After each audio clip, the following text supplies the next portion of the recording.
तो दोस्तों हम यहाँ पर हिंदी में जो कि आपका दूसरा चैप्टर है हिंदी वर्णमाला व विराम चिन्ह, और इस वीडियो में हम लोग देखेंगे स्वरों से संबंधित जितने भी आपके पार्ट होते हैं। संवृत स्वर क्या होते हैं, आगत स्वर क्या होते हैं, मुखाकृत के आधार पर स्वर क्या होते हैं, ओष्ठ के आधार पर क्या होते हैं, व्रतमुखी क्या होते हैं, आवृतमुखी क्या होते हैं। पूरा वीडियो देखेंगे तो आपको यहाँ पर पूरा आनंद आएगा और पूरा आपको यहाँ पर कंप्लीट भी होगा। ऐसा कोई आपका प्रश्न नहीं छूटेगा जो आपको कह सकते मिले ना, ठीक है ना। तो चलते स्टार्ट करते हैं। अगर आप नए हैं तो चैनल को सब्सक्राइब कर ले और प्लेलिस्ट बना दिया है जहाँ पर आपको सभी वीडियो मिल सकते हैं। चलिए, तो यहाँ पर आपका पहला पॉइंट दिया है कि वर्ण के भेद। अब वर्ण के भेद आपके दो होते हैं, एक होता है आपका स्वर होता है, दूसरा आपका कौन होता है, व्यंजन होता है, ठीक है। अब यहाँ पर स्वर की अगर बात करें तो स्वर के आपके देख सकते हैं कि तीन टाइप में हम लोग कर सकते हैं। जैसे संख्या, स्वर की संख्या कितनी होती है, 11 होती है। भेद की बात करें तो भेद आपके तीन होते हैं, कौन कौन से, तो आपके ह्रस्व स्वर, दीर्घ स्वर और आपके प्लुत स्वर। मात्रा की बात करें कि आपके स्वर में मात्राएं कितनी होती हैं, ठीक है। देखो यहाँ पर संख्या और मात्रा में बहुत बड़ा अंतर होता है, ठीक है, अभी बताएंगे पूरी तरीके से। मात्रा यहाँ पर 10 होती हैं, जैसे आपने यहाँ पर देख सकते हैं मात्रा कौन कौन सी। तो आप देखते हैं कि छोटा की मात्रा क्या होती है, जैसे ये आपका छोटा है, इसमें कोई मात्रा लगती है क्या, नहीं लगती है ना। जब बड़ा लिखते हैं तब इसमें मात्रा आती है। तो वही चीज़ आपका दिया गया है कि यहाँ पर जो आपकी मात्रा है वो आपकी यहाँ पर देखो निशान आपका लगा है ना, तो आपके यहाँ पर कह सकते हैं जो इनकी संख्या आपकी है वो आपकी कितनी है, तो आपकी 10 होती है। क्लियर हो गया। अब यहाँ पर आपके व्यंजन की बात करते हैं। तो व्यंजन में आप देख पा रहे हैं कि व्यंजन आपके मूल रूप से यहाँ पर जो संख्या पूछता है कि व्यंजन कितने होते हैं, तो आपके कितने, तो आपके 33 होते हैं। कुल व्यंजन की बात करें तो आपके कितने होते हैं, 39।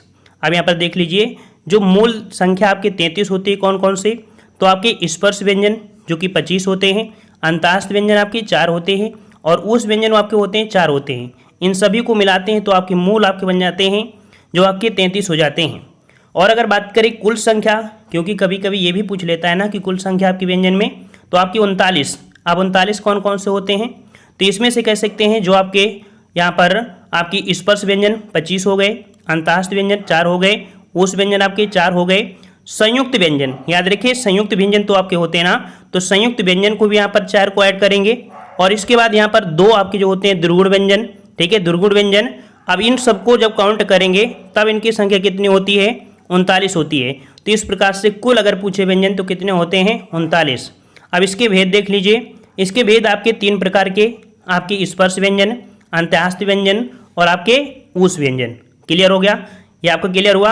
एक पॉइंट आपको यहाँ पर बाकी है जो कि देख सकते हैं एग्जाम में पूछा जाता है कि इनमें से स्त्रीलिंग कौन सा है, पुल्लिंग कौन सा है। तो यहाँ पर देखो छोटी, बड़ी और ऋषि ये आपके हमेशा क्या होते हैं, ये आपकी स्त्रीलिंग होते हैं। याद रखिएगा किस में होते हैं, आपकी स्त्रीलिंग होते हैं। क्लियर हो गया ना, क्लियर हो गया। चलिए अगले पॉइंट में यहाँ पर आते हैं जो कि पॉइंट आपका दिया गया है वर्णमाला। अब देखिए वर्णमाला में देख लीजिए टोटल, क्योंकि अभी यहाँ पर देख सकते हैं वर्णमाला में क्या होते हैं, स्वर और व्यंजन दोनों होते हैं। अब इसमें से देख पा रहे होंगे 52 वर्ण आपके होते हैं। वर्णमाला में कितने होते हैं, 52 वर्ण होते हैं। इसमें से याद रखिए जो स्वर है, स्वर को हम लोग अच कहते हैं। स्वर को क्या बोलते हैं, अच कहते हैं। और अच क्यों बोलते हैं, ये भी तो बात आ रही है कि अच क्यों बोलते हैं। तो इसलिए बोलते हैं क्योंकि स्वर होते हैं स्वतंत्र एवं व्यंजनों के उच्चारण में सहायक होते हैं। याद रखिए जो स्वर होते हैं वो स्वतंत्र होते हैं, ये व्यंजन के उच्चारण में सहायक होते हैं।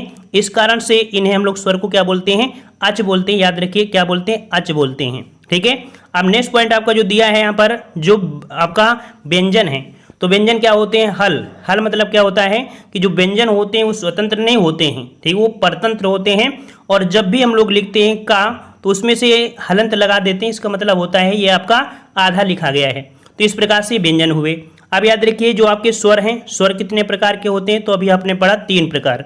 ये 3 प्रकार आपके ह्रस्व स्वर। अब ह्रस्व स्वर में आपकी संख्या कितनी होती है, तो ह्रस्व स्वर में संख्या आपकी कितनी है, तो आपकी 4 है, ठीक है। कितनी आपकी 4 है। अब ये ह्रस्व स्वर आपके 4 है, तो इसमें से आपके कौन कौन से, तो छोटा, छोटी, छोटा हुआ और आपका ऋषि। तो याद रखिए जो ऋषि है, ऋषि को हम लोग यहाँ पर लघु में ही रखते हैं। इनको हम लोग मूल स्वर कहते हैं। ये जो आपके होते हैं इनको मूल स्वर कहते हैं। अब यहाँ पर आते हैं हम लोग किसमें, आपके दीर्घ स्वर में। तो दीर्घ स्वर को हम लोग गुरु बोलते हैं या संधि स्वर भी कहते हैं। ये भी पॉइंट आपको याद रखना है कि इनको हम लोग क्या बोलते हैं, दीर्घ गुरु या कह सकते हैं संधि स्वर भी कहते हैं, ठीक है, क्योंकि ये दोनों से जुड़कर बनते हैं। और इनकी जो संख्या होती है, अर्थात जो गुरु होते हैं, इनकी जो संख्या होती है कितनी होती है आपकी, 7 होती है, ठीक है ना। जो दीर्घ स्वर होते हैं इनकी संख्या 7 कौन सी, तो ये आपके यहाँ पर कह सकते हैं 7 संख्या दी गई है, ठीक है। और इनमें से एक पॉइंट और बनता है कि इनमें से कुछ आपके होते हैं मूल दीर्घ स्वर, ठीक है, कुछ होते हैं संयुक्त स्वर। अब यहाँ पर देखिए मूल आपके कह सकते हैं आपके यहाँ पर छोटा, छोटी और आपका छोटा ऊ दिया है। ये क्या है, ये क्यों बोले गए हैं मूल दीर्घ स्वर, ठीक है, तो इनको भी अभी आप बता देंगे। मतलब मान लीजिए सिंपल सी बात कह सकते हैं कि इनको इसलिए क्योंकि छोटा, ठीक है, प्लस छोटा बराबर क्या बनता है, बड़ा बनता है। तो इस प्रकार से ये कह सकते हैं कि ये जो आपके बनते हैं इसी प्रकार से, लेकिन ये जो आपके बनते हैं वो आपके छोटा प्लस छोटी बराबर से बन के बनते हैं। तो इनको अभी आपको वीडियो आगे बताना है, ठीक है। अब यहाँ पर देख लीजिए आपके अंतःस्थ व्यंजन है, क्योंकि व्यंजन में जो आपके हल है, तो यहाँ पर देखो पार्श्विक व्यंजन, पार्श्विक व्यंजन को हम लोग वर्गीय व्यंजन भी कहते हैं या इसे उदित व्यंजन भी कहते हैं। नोट करिएगा कि स्पर्श व्यंजन या वर्गीय व्यंजन या उदित व्यंजन कहते हैं। इनकी संख्या कितनी होती है, तो आपकी 25 होती है, जो कि कह सकते हैं कि का वर्ग से शुरू होते हैं और आपके पा वर्ग तक अब जाते हैं, तो कुल मिला के 25 हो गए। क्लियर हो गए। अब यहाँ पर आपके कौन सा दिया है, अंतःस्थ व्यंजन। और अंतःस्थ व्यंजन की बात करें तो अंतःस्थ व्यंजन की संख्या कितनी है, आपकी 4 है। अब ये 4 आपके कौन से, या, रा, ला, व। अब इनमें से ये भी होता है कि आपका प्रकंपित कौन सा है, लुंठित कौन सा है, और साथ में कह सकते हैं कि आपके ये अर्धस्वर कौन से हैं। इससे क्वेश्चन आपके बनते हैं, या अभी पूरा वीडियो देखेंगे तो सब पॉइंट आपको मिलेंगे। एक भी पॉइंट आपको यहाँ पर ऐसा नहीं मिलेगा जो एग्जाम में ना पूछा गया हो। अगला है उस व्यंजन। उस व्यंजन की संख्या आपकी 4 होती है, जो कि आपका सा और आपका हा, ठीक है। इतना क्लियर हुआ। चलिए यहाँ पर याद रखिएगा, यहाँ पर याद रखिएगा, ये पॉइंट आपको देखना है कि मूल दीर्घ स्वर को सजाती एवं संयुक्त दीर्घ स्वर को विजाती कहते हैं। सिंपल सी बात जो अभी हमने बताया कि ये जो आपके हैं छोटा प्लस छोटा बराबर बड़ा बनता है, ठीक है ना। तो यहाँ पर देखो ये छोटा प्लस छोटा, तो इस प्रकार से जब छोटा छोटा एक ही परिवार के बन रहे हैं, एक ही परिवार से बन रहे हैं, तो आपका ये बड़ा बन जाता है। तो इस प्रकार को हम लोग क्या बोल देते हैं, इन्हें सजाती बोल देते हैं, क्योंकि सेम है। और ये जो आपके बनते हैं वो आपके छोटा प्लस छोटी ई से बनते हैं, इस कारण से आपके विजाती होते हैं, जिन्हें मिश्रित स्वर भी कहते हैं। ये भी क्लियर हो गया होगा। चलिए अगला प्रश्न आपको यहाँ पर दिया गया है। हाँ, यहाँ पर थोड़ा सा विस्तार देखेंगे, थोड़ा सा आगे और भी आपको ट्रिक के रूप में है। कह रहा है वर्णमाला किसे कहते हैं, क्योंकि हर एक जगह से क्वेश्चन बनते हैं। वर्णमाला किसे कहते हैं, तो वर्णों अर्थात अक्षरों या लिपि चिन्हों के व्यवस्थित क्रमबद्ध को क्या होता है, व्यवस्थित क्रमबद्ध समूह को ही वर्णमाला कहते हैं, ठीक है। क्या बोलते हैं, व्यवस्थित शब्द आपको लगाना होगा, तो आपका जवाब क्या बनेगा, वर्णमाला। यदि वर्णों को व्यवस्थित क्रम में न रखा जाए तो वर्णमाला नहीं बल्कि वर्ण समूह कहलाते हैं। देख लीजिए कितना बड़ा पॉइंट मिल गया आपको कि अगर व्यवस्थित है तो वर्णमाला है, और अगर ये व्यवस्थित नहीं है, अगर ये व्यवस्थित क्रम में न रखे जाएं तो ये वर्णमाला नहीं होते हैं, ये वर्ण समूह होते हैं। याद रखिए वर्ण समूह होते हैं, ये पॉइंट आपको याद रखना है, ठीक है। व्यवस्थित है तो वर्णमाला, न व्यवस्थित हो तो वर्ण समूह। अब ये क्या है इसको समझ लीजिए। जैसे आपका दिया है का, खा, गा, घा, घा, मतलब का से स्टार्ट होता है, फिर खा आता है, फिर गा, घा, घा, मतलब ऐसे आता है ना क्या, तो ये आपका वर्णमाला होता है। लेकिन अगर मान लो कहीं पर आपका खा है, चा है, फिता है, माँ है, छा है, मतलब क्रम से नहीं है, और क्रम से नहीं है तो ये तो भाई वर्ण समूह होंगे ना, वर्ण है तो वर्ण समूह हो जाएंगे। तो इसीलिए बोला गया है कि व्यवस्थित समूह को, ठीक है, क्या बोला गया है आपसे कि व्यवस्थित क्रमबद्ध समूह को ही वर्णमाला कहेंगे। क्लियर हो गया। चलिए अगला प्रश्न आपसे पूछा गया है कि हिंदी वर्णमाला देवनागरी लिपि में लिखी जाती है, ठीक है, किस रूप में, तो आपकी देवनागरी किस प्रकार से होती है, तो देवनागरी जो होती है वो आपकी बाएं से दाएं लिखी जाती है, ठीक है ना। जिस प्रकार से ब्राह्मी लिखी जाती है उसी प्रकार से देवनागरी, क्योंकि आपकी जो देवनागरी का विकास हुआ है, तो देवनागरी का जो विकास हुआ वो ब्राह्मी लिपि का ही परिष्कृत रूप है। क्वेश्चन आपसे बनता है कि देवनागरी का रूप जो आपका है कैसा है, तो ब्राह्मी लिपि का ही परिष्कृत रूप आपका है देवनागरी, जो कि आपकी बाएं से दाएं लिखी जाती है, ठीक है। क्लियर हो गया। अब यहाँ पर आपको दिया गया है क्या कि हिंदी वर्णमाला में वर्ण या ध्वनियों के मुख्य 2 भेद होते हैं, वो आपके कौन से हैं, तो सिंपल सी बात है, आपका स्वर है और आपका व्यंजन है। अब यहाँ पर कुछ पॉइंट आपको थोड़ा सा समझ लेना है, क्योंकि यहाँ से आपको बनते हैं स्वरों का उच्चारण। अब स्वरों के उच्चारण में याद रखिएगा कि जो कंठ वर्ग में आते हैं, कंठ में, वो कंठ में कौन आते हैं, तो आपके छोटा और बड़ा, ये आपका और विसर्ग, ये आपके कंठ में आते हैं। और तालु में ऐसे देखो, जैसे हमने बताया का वर्ग, फिर आपका यहाँ पर चा वर्ग होता है, पेटा वर्ग होता है ना, तो ये वर्गों में आपके रखे जाते हैं। तो आपका जो तालु है, तालु में तो आपके यहाँ पर ई और बड़ी ई, तालु मतलब होता है क्या होता है, तालु में जब बोलते हैं चा तो जीभ में जो आपके कह सकते हो जीभ है वो तालु की स्पर्श करती है। उसी प्रकार से जो आपकी छोटी ई बड़ी हैं ये भी स्पर्श करती हैं, ई ऊ मतलब हल्का से जुड़ेगा, ज़्यादा नहीं।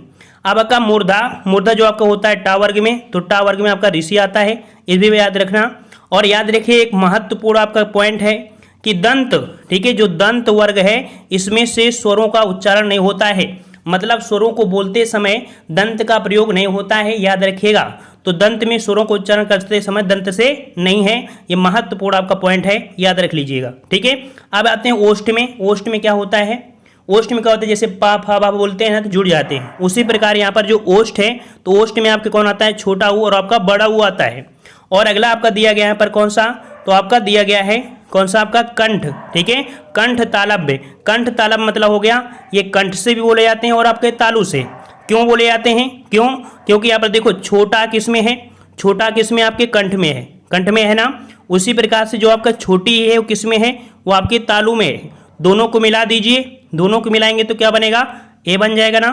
तो इस प्रकार से बन गया कंठ तालु। इसी प्रकार से ये भी आपका होता है बड़ा, इसको मिलाओगे, देखो छोटा और ए मिलाएंगे तो आपका ए बनता है। तो इस प्रकार से कंठ तालु क्लियर हो गया ना, ठीक है। यहाँ पर दिया है कंठोष्ठ। कंठोष्ठ मतलब होता है कंठ और ओष्ठ, तो कंठ में कौन आते हैं, छोटा, ठीक है, और ओष्ठ में कौन आता है, छोटा ऊ आता है, ठीक है। ओष्ठ में कौन आता है, छोटा ऊ और बड़ा ऊ। अब इन दोनों को मिलाएंगे तो क्या हो जाएगा, कंठोष्ठ। क्लियर हो गया होगा, आई होप पूरी तरीके से समझ में आ रहा होगा। अब याद रखिए नासिक। नासिक जो आपको होता है नाक से बोलते हैं, आवाज़ जो होती है नाक से भी होता है, ठीक है। अब यहाँ पर हम लोग आते हैं जो कि बिल्कुल यहाँ पर कह सकते हैं अभी बाकी रह गया है, जो कि आपकी मुखाकृति के आधार पर है ना, और आपके आवृतमुखी, बृहतमुखी, ये सभी आपको पढ़ना है, याद रखिएगा, पूरा धैर्यता के साथ पढ़िएगा। चलिए, तो यहाँ पर आपका दिया है स्वर वर्ण। स्वर क्या है, तो जिन वर्णों का उच्चारण स्वतंत्र रूप से बिना किसी अवरोध के तथा बिना किसी दूसरे वर्ण की सहायता से होता है उसे वर्ण कहते हैं, और इनकी संख्या जो आपकी होती है वो आपकी 11 होती है। क्लियर हो गया। अब 11 कौन से हैं, तो आपको ये दिए गए हैं, छोटा बड़ा, छोटी बड़ी, छोटा ऊ बड़ा ऊ, ए है और ऋषि और जो आपके हैं, ठीक है ना। तो यहाँ पे याद रखिए इसमें से आपके ऋषि को भी काउंट किया जाता है, लेकिन अंक और आहा इनको इसमें से नहीं करते हैं, ठीक है ना। अगला दिया है कि स्वर स्वतंत्र होते हैं एवं व्यंजनों के उच्चारण में सहायक होते हैं, इसलिए इन्हें अच भी कहा जाता है। अभी देखो हमने बताया था कि स्वर स्वतंत्र होते हैं और व्यंजनों के उच्चारण में सहायक होते हैं, इसलिए इन्हें अच कहते हैं। नेक्स्ट पॉइंट आपका है कि कालमान, देखिए मात्रा, याद रखिए कभी आपको ये पॉइंट आ जाए कालमान के आधार पर, तो भी कालमान किसे बोलते हैं, कालमान मात्रा को ही बोलते हैं। क्लियर हो गया ना, ये भी पॉइंट आपको नोट कर लेना है कि कालमान किसे बोलते हैं, तो मात्रा को बोलते हैं। तो मात्रा के आधार पर स्वर 3 प्रकार के होते हैं। कब थोड़ा ध्यान दीजिएगा इस पॉइंट पर कि मात्रा के आधार पर पूछता है कि स्वर कितने प्रकार हैं, तो आपके 3 प्रकार कौन से, तो आपके हर्ष स्वर जिसे हम लोग लघु स्वर बोलते हैं या इसे मूल स्वर भी बोलते हैं। दूसरा होता है आपका दीर्घ स्वर या इसे गुरु बोलते हैं या आपका संधि स्वर बोलते हैं। तीसरा जो आपका है कौन सा, तो आपका प्लुस स्वर। ये किसके अकॉर्डिंग है, ये जो आपके हैं ये आपके हैं किस आधार पर, तो मात्रा के आधार पर। किस आधार पर, मात्रा के आधार पर है। अब दूसरा पॉइंट पूछा जाता है कि किंतु उत्पत्ति के आधार पर, देख लीजिए उत्पत्ति के आधार पर पूछता है, तो उत्पत्ति के आधार पर आपके 2 होते हैं। ये पॉइंट आपको याद रखना है, क्योंकि यहाँ पर मात्रा पूछा है उसके आधार पर 3, यहाँ पर उत्पत्ति पूछा है तो आपके 2, ठीक है। अब उत्पत्ति के आधार पर आपके हर्ष स्वर होता है और आपका कौन सा, दीर्घ स्वर होता है। ये भी आपको क्लियर हो रहा होगा पूरी तरीके से। चलिए अब यहाँ पर देखिए हर्ष स्वर आपके कौन से हैं, तो आपके छोटा, छोटी, छोटा हुआ आपका ऋषि। अब ये मैं सोचूं कि हमने स्टार्टिंग में पढ़ लिया था, वो तो हमने डायग्राम से समझाने का प्रयास किया था, अगर समझ गए होंगे तो अच्छी बात है, लेकिन फिर भी नए नए पॉइंट आपको यहाँ पर मिलेंगे। यहाँ पर देखिए जो हर्ष स्वर है, तो हर्ष स्वर को लघु स्वर एवं मूल स्वर भी कहते हैं, ठीक है। याद रखिए हर्ष स्वर को लघु स्वर एवं मूल स्वर भी कहते हैं। इनकी संख्या आपकी 4 होती है। जिन स्वरों के उच्चारण में कम से कम समय लगता है, ठीक है, जिन वर्णों के बोलने में या कह सकते हैं उच्चारण में कम से कम समय लगता है उसे हर्ष स्वर कहते हैं।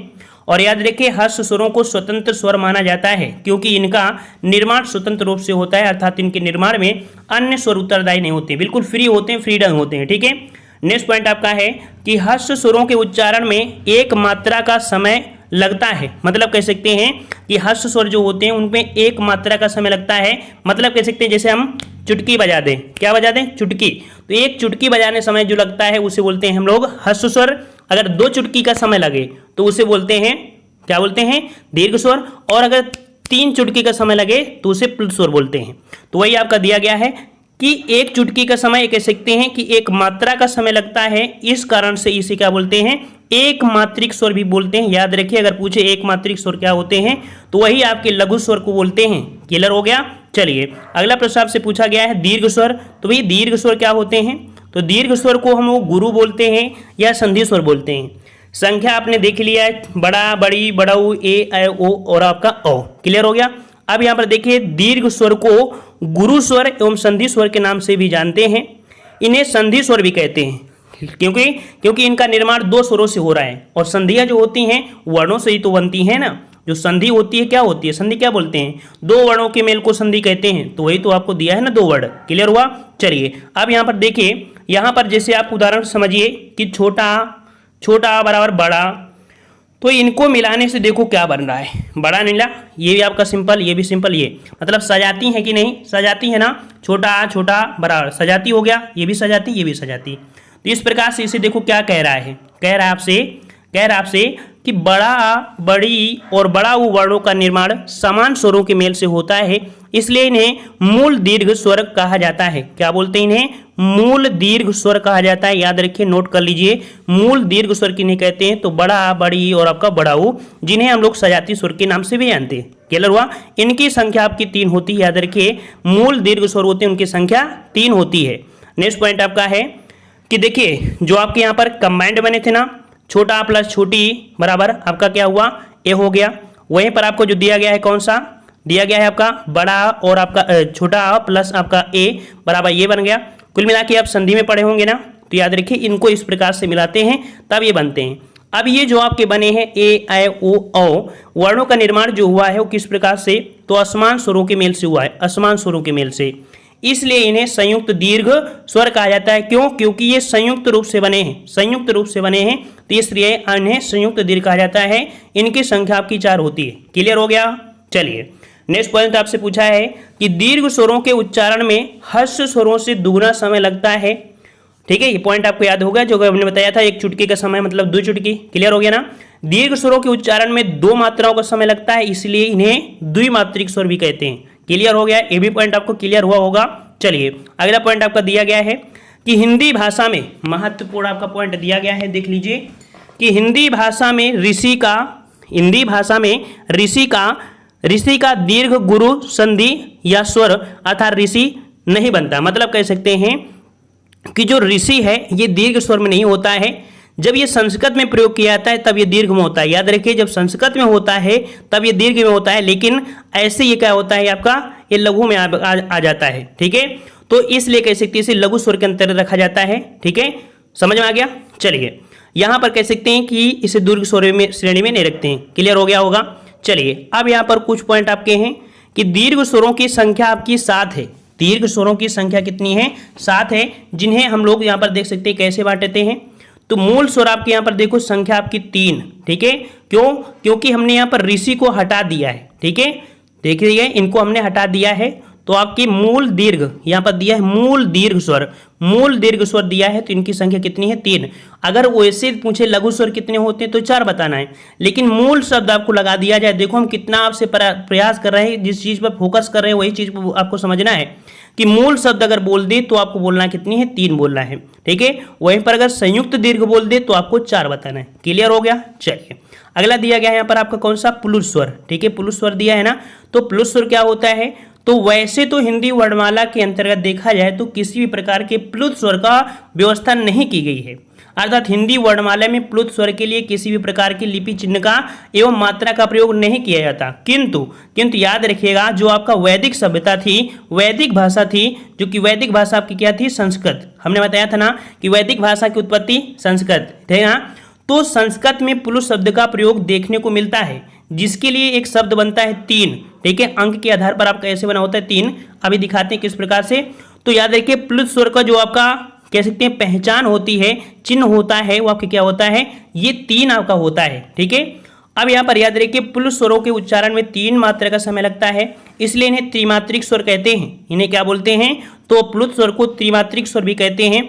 जैसे आपने बोला ओम, और ओम में देख पा रहे होंगे, ओम में आप देख पा रहे हैं आप ये क्या बना हुआ है, ये आपको 3 मिल गया ना। तो ओम बोलते हैं, जैसे भैया बोलते हैं, हम एक वर्ड लिखते हैं भैया, भैया लिख दिया। अब भैया में आपने कभी देखा होगा इस प्रकार से भी आपको बना होता है ना, यही है आपका प्लुत स्वर। किसी को बुलाओ, मंत्र का उच्चारण करो, तब वहां पर आपका थर्ड होता है। क्लियर हो गया? अब यहां पर आपको देखना है कि हिंदी में मूल उच्चारण स्थानों की संख्या, याद रखिए हिंदी में मूल उच्चारण स्थानों की संख्या आपकी कितनी होती है?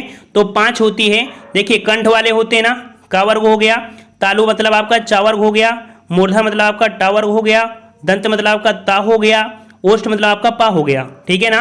किंतु स्वरों का उच्चारण कुल 6 स्थानों से होता है। याद रखिए कि आपके जो स्वर होते हैं, स्वरों का उच्चारण 6 स्थानों से करते हैं, ठीक है, वह भी आपको बता देंगे। यहाँ पर देखो अयोग्य वाक्य क्या होते हैं? तो अयोग्य वाक्य होते हैं अंक और आहा। अंक और आहा इनकी संख्या आपकी 2 होती हैं। अयोग्य वाह अर्थात कह सकते हैं कि जिनका वाहन कोई ना करे, मतलब कह सकते हैं ये बीच के बिचवाने होते हैं। क्या होते हैं? बीच में बिचवाने होते हैं। गांव में आपने देखा होगा जैसे कबड्डी खेलते हैं या मैच खेलते हैं, मान लो कि अगर आप लोग 10 लोग हो और मैच खेलना है ना, तो आपको हो गया, मतलब कह सकते हैं आधी आधी पार्टी हो गई, लेकिन 11 लोग हैं अगर, तो वही इसको कहाँ रखोगे? तो इसको दोनों में रख देते हैं। मतलब क्या होता है, जब जरूरत होती है तो इसको स्वर में रख देते हैं, और जब जरूरत होती है तो इसको व्यंजन में रख देते हैं। मतलब जब काम पड़ता है तब इनका प्रयोग करते हैं। तो याद रखिए कि इनकी संख्या स्वर और व्यंजन के अंतर्गत नहीं आती है, किंतु आवश्यकता जब होती है तो आवश्यकता जिसको हो, चाहे स्वर को हो चाहे व्यंजन को हो, तो उनके साथ लगा दिया जाता है, ये लग जाते हैं। अर्थात इनकी आवश्यकता जब स्वर को होती है तो स्वर के साथ लगाते हैं, जब व्यंजन में होती है तो व्यंजन में लगा देते हैं, ठीक है। अब यहाँ पर एक पॉइंट आपका है अंक को अनुस्वर। याद रखिए कभी कभी पॉइंट पूछते हैं अनुस्वर क्या है, तो अनुस्वर जो आपको होता है वो आपका अंक वाले को अनुस्वर कहते हैं, नोट करिएगा।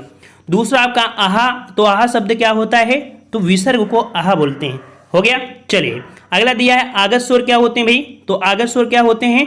तो आगत स्वर जो आपका होता है, ये वाला जो आपका होता है, ये आपका आगत स्वर होता है, ठीक है। और याद रखिए कि हिंदी वर्णमाला में आ को आगत स्वर की श्रेणी में रखा गया है, और जो आगत स्वर है ये आपका फारसी भाषा का शब्द है, ठीक है, फारसी भाषा का शब्द है।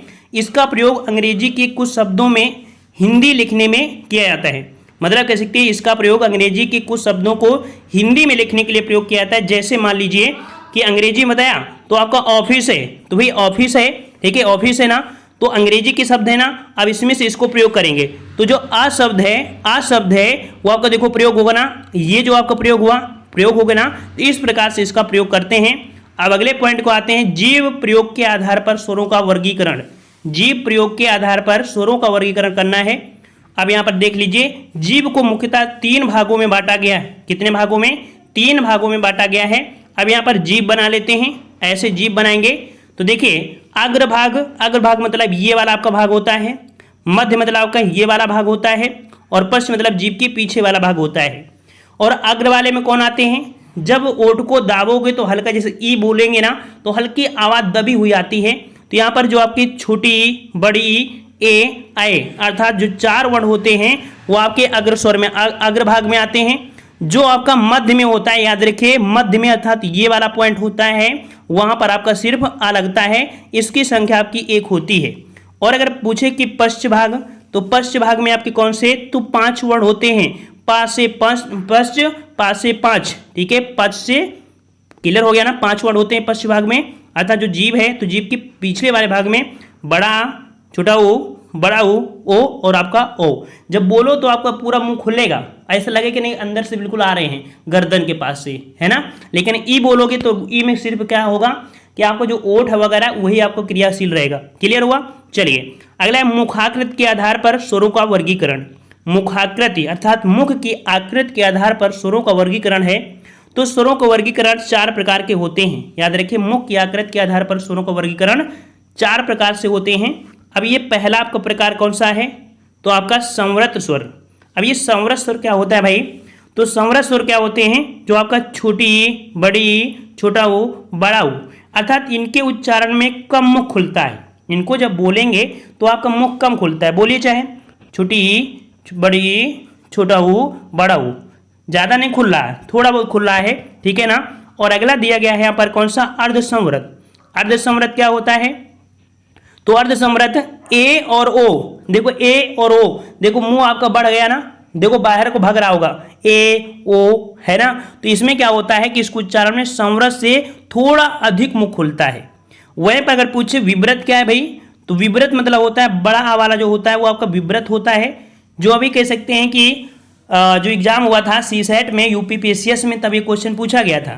तो इसके उच्चारण मुख से सबसे अधिक मुख खुलता है, जैसे आ खोला ना, मुंह कितना बढ़ गया ना, आ, क्लियर हो गया। चलिए अगला है अर्धविव्रत। तो अर्धविव्रत क्या होते हैं, तो इसमें से आपके छोटा आए ओ और आपका ये वाला जो आपका फारसी वाला वर्ड है ये होता है, मतलब विव्रत से कम और अर्धसंवृत से थोड़ा आपका अधिक होता है, उसे अर्धविव्रत कहते हैं। क्लियर हुआ। चलिए अगला आपका प्रकार आता है ओष्ठ प्रयोग के आधार पर स्वरों का वर्गीकरण। जो आपके लिप है, ओठ हैं, ओठ के आधार पर आपके जो होते हैं वो आपके दो प्रकार होते हैं। ये दो प्रकार कौन से, तो आपका वृत्तमुखी और आपकी आवृतमुखी। मतलब कह सकते हैं कुछ आपके वर्ड होते हैं जिनमें आपके ओठ क्या होते हैं, गोल गोल हो जाते हैं, गोल बन जाते हैं, और कुछ में वर्ड क्या होते हैं थोड़ा सा बाहर भाग जाते हैं, ठीक है। तो वृत्तमुखी में आपका देख सकते हैं, और आपके आवृतमुखी जिन्हें हम लोग अर्धमुखी कहते हैं। अब वृत्तमुखी क्या है भाई, तो वृत्तमुखी आपका ऊ, देखिए ऊ बोले हो ऊ, तो ऊ में देखो गोल गोल ओठ बन रहा है, बड़ा ऊ में बन रहा है, ओ में बन रहा है ना। तो जो वृत्त में होते हैं, अर्थात कह सकते हैं इनको बोलने में क्या होता है, गोल गोल ओठ बन जाता है। क्लियर हो गया ना। इनकी संख्या आपके देख सकते हैं आपकी 4 होती है, इसलिए इन्हें वृत्तमुखी कहते हैं। क्लियर हुआ। अर्धवृत्त, ठीक है, अवृतमुखी या अर्धवृत्तमुखी कि जिन स्वरों का उच्चारण करते समय गोल ओष्ठ नहीं होते हैं, इन्हें आवृतमुखी या अर्धवृत्तमुखी कहते हैं, और इनकी संख्या आपकी 6 होती है। अब ये कौन से, क्योंकि देखो ये 4 तो निकल गए, अब ये बच्चे 6। तो जैसे आपका कौन सा आ ई ए ऐ, तो इसमें देखो कहीं मुंह इधर भाग रहा है, कहीं उधर भाग रहा है ना। बोलते रहो तभी ये टॉपिक क्लियर होगा, ठीक है। बोलते जाओ और प्रैक्टिकल करते जाओ, तभी ये कंप्लीट होता है। नेक्स्ट पॉइंट में आते हैं, पॉइंट आपसे अगला। हाँ देखिए यहाँ पर कह सकते हैं स्वर हमने कंप्लीट किया है यहाँ पर, ठीक है, स्वर कंप्लीट किया है और वीडियो बड़ा हो रहा है, तो हम लोग व्यंजन जो है, व्यंजन को हम दूसरे पार्ट में पढ़ेंगे, काफ़ी अच्छी तरीके से पढ़ेंगे। और उम्मीद है कि ये वीडियो आपको हद से ज़्यादा पसंद आया है, और पसंद आया तो वीडियो लाइक भी करें। नेक्स्ट पार्ट में जो आपके व्यंजन से हैं डिजाइन तरीके से बताएंगे और आसानी से आपको कंप्लीट हो जाएगा, ठीक है। प्लेलिस्ट बना दी गई है, तो उसमें आप अदर वीडियो भी देख सकते हैं। सभी को राधे राधे।